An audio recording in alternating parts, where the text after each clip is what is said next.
नमस्कार व्यूअर्स। और आप सब लोग कैसे हैं? आशा करती हूँ आप सब लोग अच्छे होंगे, स्वस्थ होंगे, खुश होंगे और मेरा शिव पुराण का पाठ अवश्य देखते होंगे। तो सबसे पहले हम जान लेते हैं कि कल तक हमने कहाँ तक जाना था, उसके बाद आज के पाठ की हेडलाइंस और फिर आज के पाठ के बारे में डिटेल जानकारी। तो सबसे पहले हम जानते हैं कि कल तक हमने कहाँ तक जाना था। तो कल तक था कि शिव शंखचूड़ को मारने के लिए, शंखचूड़ का वध करने के लिए आए थे। तो वहाँ पर एक आकाशवाणी हुई कि आप शंखचूड़ का वध न करें, हालांकि आप इतने सक्षम हैं कि आप वध कर सकते हैं। पर फिर उसके बाद में देवी पार्वती ने देवी पार्वती को कहा था कि आप सारे राक्षसों का वध कीजिए। वध करने के लिए उनको कहा था, उनका सर्वनाश करने के लिए कहा था। और उसके बाद दानव का शंखचूड़ भी शिव जी की कृपा से शाप मुक्त हो गया और उसे उसके पूर्व श्री कृष्ण पार्षद रूप की प्राप्ति हो गई। फिर बाद में शिव जी ने अपने त्रिशूल से उसका वध कर दिया था। तो फिर वो दानवराज शंखचूड़ शाप मुक्त हो गया। और जो पहले राधा जी ने उसे शाप दिया था, जब वो सुदामा थे तब उनको शाप दिया था और वो उस शाप से मुक्त हो गया था। तो कल तक यहाँ तक था। अब हम आगे चलेंगे।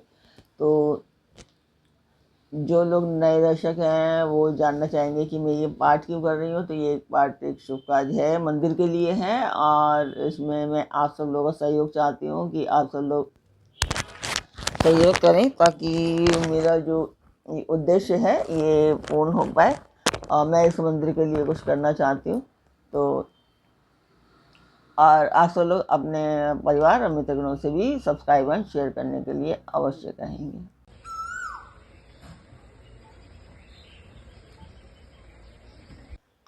तो मंदिर की वीडियो आपने देखी, आपको मेरा पाठ कैसा लगता है कमेंट बॉक्स में मुझे अवश्य बताएं। तो अब हम चलते हैं आज के पाठ पर। पाठ से पहले आज के पाठ की हेडलाइंस।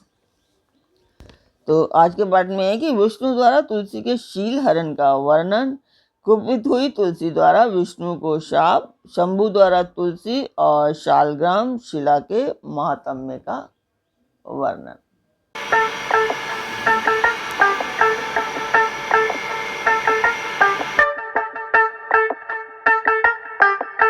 तो अब हम चलेंगे आज के पाठ पर।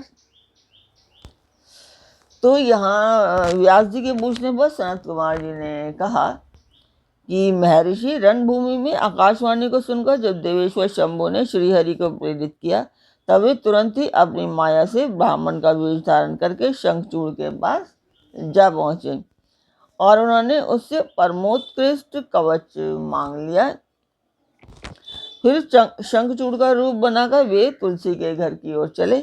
वहां पहुंचकर उन्होंने तुलसी के महल के द्वार के निकट नगारा बजाया और जय जयकार से सुंदरी तुलसी को अपने आगमन की सूचना दी।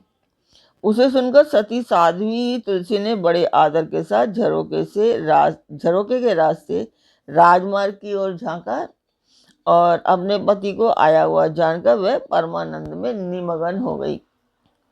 उसने तत्काली ब्राह्मणों को धन दान करके उनसे मंगलाचार कराया और फिर अपना श्रृंगार किया। इधर देवताओं का कार्य सिद्ध करने के लिए माया से शंखचूड़ का स्वरूप धारण करने वाले भगवान विष्णु रथ से उतरकर देवी तुलसी के भवन में गए। तुलसी ने पति रूप में आए हुए भगवान का पूजन किया, बहुत सी बातें की, तदनंतर उनके साथ रमण किया। तब उस साध्वी ने सुख, सामर्थ्य और आकर्षण में व्यतिक्रम देखकर सब पर विचार किया और संदेह उत्पन्न होने पर वह बोली, तू कौन है? यो डांटती हुई बोली। तुलसी ने कहा, दुष्ट, मुझे शीघ्र बतला कि माया द्वारा मेरा उपभोग करने वाला तू कौन है?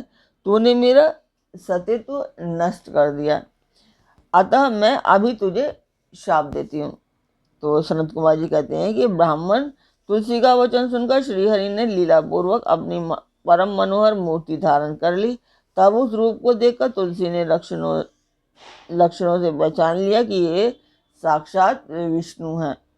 परंतु उसका पति व्रत नष्ट हो चुका था, इसलिए वह कुपित होकर विष्णु से कहने लगी कि तुलसी ने कहा कि हे विष्णु, तुम्हारा मन पत्थर के सदृश कठोर है, तुम में दया का लेश मात्र भी नहीं है।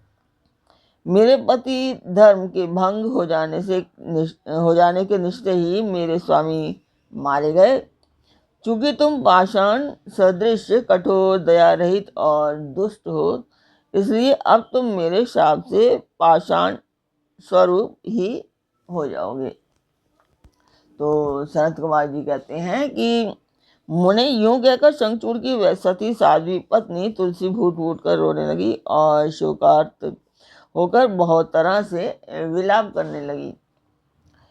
इतने में वहाँ भक्तवत्सल भगवान शंकर प्रकट हो गए और उन्होंने तुलसी को समझा करके कहा कि देवी, अब तुम दुख को दूर करने वाली मेरी बात सुनो और श्रीहरि भी स्वस्थ मन से उसे श्रवण करें, क्योंकि तुम दोनों के लिए जो सुख कारक होगा वही मैं कहूँगा। भद्रे, तुमने जिस मनोरथ को लेकर तप किया था, यह उसी तपस्या का फल है। भला यह अन्यथा कैसे हो सकता है? इसलिए तुम्हें उसके अनुरूप ही फल प्राप्त हुआ है। अब तुम इस शरीर को त्याग कर दिव्य देह धारण कर लो और लक्ष्मी के समान होकर नित्य श्री हरि के वैकुंठ में विहार करती रहो, मतलब उनके साथ रहो, विष्णु जी के साथ अब रहो। तुम्हारा ये शरीर जिसे तुम छोड़ दोगी नदी के रूप में परिवर्तित हो जाएगा। वह नदी भारतवर्ष में पुण्य रूपा गंडकी के नाम से प्रसिद्ध होगी। महादेवी कुछ काल के पश्चात मेरे वर के प्रभाव से देवी पूजन सामग्री में तुलसी का प्रधान स्थान हो जाएगा। सुंदरी, तुम स्वर्गलोक में, मृत्युलोक में तथा पाताल लोक में सदा श्रीहरि के निकट ही निवास करोगी। जो यहाँ पे गंडक नदी का वर्णन किया गया है, ये गंडक नदी नेपाल से बिहार की तरफ बहती है। तो वहाँ पे इसे सालग्राम या सालग्रामी इस तरह से करके पुकारा जाता है। तो मैं ये डिटेल आपको बता दूँ, ये मैंने ज़रूर समझा। तो इसके हम थे कि सुंदरी, तुम स्वर्गलोक में, मृत्युलोक में तथा पाताल लोक में सदा श्रीहरि के निकट ही निवास करोगी और पुष्पों में श्रेष्ठ तुलसी का वृक्ष हो जाओगी। तुम वैकुंठ में दिव्य रूप धारिणी वृक्षाधीष्ठात्री देवी बनकर सदा एकांत में श्रीहरि के साथ क्रीड़ा करोगी। उधर भारतवर्ष में जो नदियों की अधिष्ठात्री देवी होगी वह परम पुण्य प्रदान करने वाली होगी और श्रीहरि के अंशभूत लवण सागर की पत्नी बनेगी तथा श्रीहरि भी तुम्हारे शापवश पत्थर का रूप धारण करके भारत में गंडक नदी के जल के निकट निवास करेंगे। वहाँ तीखी दाढ़ों वाले करोड़ों भयंकर कीड़े उस पत्थर को काटकर उसके मध्य में चक्र का आकार बनाएंगे। उसके भेद से वह अत्यंत पुण्य प्रदान करने वाली शालग्राम शिला कहलाएगी और चक्र के भेद से उसका लक्ष्मी नारायण आदि नाम भी होगा। विष्णु की शालग्राम शिला और वृक्ष स्वरूपनी तुलसी का समागम सदा अनुकूल तथा बहुत प्रकार के पुण्यों की वृद्धि करने वाला होगा। भद्रे, जो शालग्राम शिला के ऊपर तुलसी पत्र को दूर करेगा उसे जन्मांतर में स्त्री योग की प्राप्ति होगी तथा जो शंख को दूर करके तुलसी पत्र को हटाएगा वह भी भार्यहीन होगा और 7 जन्मों तक रोगी बना रहेगा। जो महाज्ञानी पुरुष शालग्राम शिला, तुलसी और शंख को एकत्र रखकर उनकी रक्षा करता है वह श्री हरि का प्यारा होता है। तो यहाँ सनत कुमार जी कहते हैं कि व्यास जी इस प्रकार कहकर शंकर जी ने उस समय शालग्राम शिला और तुलसी के परम पुण्यदायक महात्म्य का वर्णन किया। तत्पश्चात वे श्री हरि को तथा तुलसी को आनंदित करके अंतर्ध्यान हो गए। इस प्रकार सदा सत्पुरुषों का कल्याण करने वाले शंभु अपने स्थान को चले गए। इधर शंभु का कथन सुनकर तुलसी को बड़ी प्रसन्नता हुई। उसने अपने शरीर का परित्याग करके दिव्य रूप धारण कर लिया। तब कमलापति विष्णु उसे साथ लेकर वैकुंठ को चले गए। उसके छोड़े हुए शरीर से गंडक की नदी प्रकट हो गई और भगवान अच्युत भी उसे तट पर मनुष्यों को पुण्य प्रदान करने वाली शिला के रूप में परिणत हो गए।